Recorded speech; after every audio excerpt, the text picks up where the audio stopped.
पिछले प्रश्न में हमने चर्चा की थी कि गुटनिरपेक्ष आंदोलन क्या है। बहुत सारे विचारकों का मानना है कि गुटनिरपेक्ष आंदोलन ने शीत युद्ध काल में शीत युद्ध की विभीषिका को रोकने का प्रयास किया था, लेकिन 1991 में जब शीत युद्ध का समापन हो गया तो दुनिया एक ध्रुवीय हो गई और विश्व में अमेरिका केवल एक प्रभुत्वशाली शक्ति है और सभी देश अमेरिका के साथ सहयोग कर रहे हैं, अमेरिका का समर्थन कर रहे हैं और बिना अमेरिका के उनके आर्थिक हितों या राजनीतिक और सामाजिक हितों की पूर्ति नहीं हो पा रही है। तो जब दुनिया केवल एक ध्रुवीय हो चुकी है तो गुटनिरपेक्ष आंदोलन, जिसने कि सैनिक गुटों से दूरी बनाए रखने के लिए प्रयास किया था, और आज कोई ऐसा सैनिक गुट नहीं है कि जिसके साथ दो अलग सैनिक गुट नहीं है जिनके बीच में सामंजस्य बनाए रखा जाए, तो क्यों ना इस गुटनिरपेक्ष आंदोलन को समाप्त कर दिया जाए। यानी विचारकों का मानना है कि गुटनिरपेक्ष आंदोलन अब अप्रासंगिक हो गया है और इसको समाप्त कर देना चाहिए।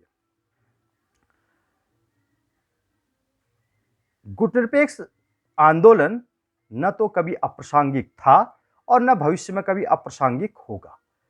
मेरा मानना है, मेरा विचार है कि गुटनिरपेक्ष आंदोलन शीत युद्ध काल में भी प्रासंगिक था और वर्तमान में भी प्रासंगिक बना हुआ है। अब क्यों? कुछ कारण होंगे इसका। विश्व शांति सबसे महत्वपूर्ण बिंदु जो समझ में आता है कि गुटनिरपेक्ष आंदोलन वर्तमान में भी क्यों प्रासंगिक बना हुआ है। इसका बड़ा कारण है कि गुटनिरपेक्ष आंदोलन ने विश्व शांति को बनाए रखने में अपनी सक्रिय भूमिका का निर्वहन किया है। ये अभी भी अपने संस्थापक सिद्धांतों, विचार और उद्देश्य में खड़ा है। यानी इसका पहला विचार था विश्व शांति की स्थापना करना। विश्व शांति की स्थापना करने के लिए हमेशा गुटनिरपेक्ष आंदोलन ने कार्य किया। इसने ऐसे कार्य किए ताकि शांतिपूर्ण और समृद्ध दुनिया की क्या हो सके, स्थापना हो सके। इसने किसी भी देश के आक्रमण को प्रतिबंधित कर दिया, निशस्त्रीकरण और संप्रभु विश्व व्यवस्था को बढ़ावा दिया। तो आज जबकि शस्त्रीकरण बहुत तेजी से आगे बढ़ रहा है, दुनिया अमेरिका किसी पर भी हमला करने का प्रयास करता है और विश्व युद्ध की भयावहता बनी रहती है, इस कारण विश्व शांति के लिए इस संगठन की प्रासंगिकता पहले भी थी और आज भी बनी हुई है। तीसरी दुनिया के देशों के लिए, जो तीसरी दुनिया के देश हैं, उनके लिए गुटनिरपेक्ष आंदोलन शीत युद्ध काल में भी आवश्यक था और उत्तरोत्तर शीत युद्ध काल में भी इसकी प्रासंगिकता बनी हुई है। तीसरी दुनिया के देशों ने हमेशा सामाजिक आर्थिक समस्याओं के खिलाफ लड़ाई लड़ी है, क्योंकि वे लंबे समय तक विकसित देशों द्वारा उनका शोषण किया गया था। तो गुटनिरपेक्ष आंदोलन ने पश्चिमी आधिपत्य के खिलाफ इन छोटे देशों के लिए रक्षक के रूप में एक कार्य किया है। तो आज जबकि अमेरिका की चौधराहट या चीन बढ़ती हुई अर्थव्यवस्था जो जिस तरह से छोटे देशों का शोषण करने के लिए लालायित हैं, तो उस समय इस संगठन की प्रासंगिकता ज्यादा बनी हुई। संयुक्त राष्ट्र संघ का समर्थन। संयुक्त राष्ट्र संघ का समर्थन, संयुक्त राष्ट्र संघ दुनिया का सबसे बड़ा संगठन है और उसके बाद ये दुनिया का कोई दूसरा बड़ा संगठन है तो वह है गुटनिरपेक्ष आंदोलन, जिसकी सदस्य संख्या वर्तमान में लगभग 120 है। तो यह 120 विकासशील देशों का संगठन है और उनमें से सभी सदस्य, अधिकांशतः सभी सदस्य संयुक्त राष्ट्र संघ की महासभा के भी सदस्य हैं और यह सामान्य सभा दो तिहाई सदस्यों का प्रतिनिधित्व करती है। यानी देखा जाए तो 194 संयुक्त राष्ट्र संघ की सदस्य संख्या है, उनमें से 120 सदस्य गुटनिरपेक्ष आंदोलन के लगभग, यानी इस तरह से माना जाता है लगभग 2/3 सदस्य का प्रतिनिधित्व जो है गुटनिरपेक्ष आंदोलन करता है। तो गुटनिरपेक्ष आंदोलन संयुक्त राष्ट्र संघ को मजबूत बनाने के लिए बहुत आवश्यक है, इसलिए इसकी प्रासंगिकता बनी हुई है। समान विश्व व्यवस्था।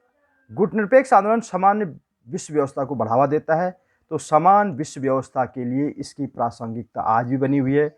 ये वर्तमान के राजनीतिक और वैचारिक मतभेदों को दूर करने में महत्वपूर्ण भूमिका का निर्वहन कर सकता है। विकासशील देशों की रुचि गुटनिरपेक्ष आंदोलन में है। जिस तरह से आज दुनिया के बड़े संगठन G15 जैसे संगठन या G7, G8 जैसे संगठन अपनी विचारधारा को आगे बढ़ा रहे हैं, तो उस तरह से तीसरी दुनिया के देशों को भी अपने हितों को आगे बढ़ाने के लिए किसी एक संगठन की आवश्यकता है और एक स्थापित और मजबूत संगठन यदि उनके पास हो तो उन्हें किसी संगठन की आवश्यकता नहीं हो सकती। तो विकासशील देशों के हितों की रक्षा करने के लिए गुटनिरपेक्ष आंदोलन जिस तरह से बनाया गया था उसकी आज भी आवश्यकता है। सांस्कृतिक विविधता और मानवाधिकारों के लिए भी गुटनिरपेक्ष आंदोलन की आवश्यकता है।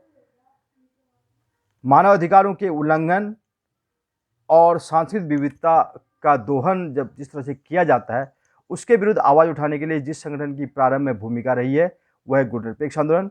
और जब आज की इन मूल्यों का क्षरण हो रहा है, मानव अधिकारों का क्षरण हो रहा है, सांस्कृतिक विविधता का क्षरण हो रहा है, तो उस समय इस संगठन की प्रासंगिकता को नकारा नहीं जा सकता है। आर्थिक विकास। गुटनिरपेक्ष आंदोलन 120 देशों का संगठन है। एशिया और अफ्रीका महाद्वीप के अधिकांश देश गुटनिरपेक्ष आंदोलन के भी सदस्य हैं और इन देशों में विश्व की आधी से अधिक आबादी निवास करती है। तो जिस तरह की यहाँ जनसंख्या है, जिस तरह का यहाँ मांग है, जिस तरह की यहाँ अनुकूल है, जिस तरह का यहाँ बाजार है, उस तरह से आर्थिक विकास इस क्षेत्र का नहीं हुआ है। तो इस क्षेत्र के आर्थिक विकास को सुचारू रूप देने के लिए और इस क्षेत्र यानी विशेषकर जो अपनी उनकी भूमि की संरक्षण के लिए, आर्थिक विकास के लिए, स्वस्थ वार्ता के लिए गुटनिरपेक्ष आंदोलन से अच्छा संगठन हो ही नहीं सकता, इसलिए इसकी प्रासंगिकता बनी हुई है। उसके साथ ही साथ यदि हम बात करें तो सतत विकास, तो गुटनिरपेक्ष आंदोलन के अवधारणा के रूप में अप्रासंगिक नहीं हो सकता है। एक अवधारणा के रूप में कभी भी अप्रासंगिक नहीं हो सकता है। यह अपने सदस्य देशों को की विदेश नीति को एक मजबूत आधार प्रदान करता है। इसे रणनीतिक स्वायत्तता के रूप में देखा जाना चाहिए, जो आज के समय की जरूरत है। तो गुटनिरपेक्ष आंदोलन के सिद्धांत अभी भी राष्ट्रों के प्रति मार्गदर्शन कर सकते हैं, इसलिए यह सिद्धांत आज भी आवश्यक है। आतंकवाद है, जलवायु परिवर्तन है, जैविक आतंकवाद है, व्यापार संरक्षणवाद है या अन्य जैसे वैश्विक मुद्दों को उठाने के लिए एक मंच के रूप में गुटनिरपेक्ष आंदोलन शीत युद्ध काल में भी प्रासंगिक था, आज भी प्रासंगिक है और भविष्य में भी प्रासंगिक बना रहेगा। इसलिए यह कहना गलत है कि शीत युद्ध काल में बना संगठन गुटनिरपेक्ष आंदोलन अब अप्रासंगिक हो गया है। यह न कभी अप्रासंगिक था, न है और न रहेगा।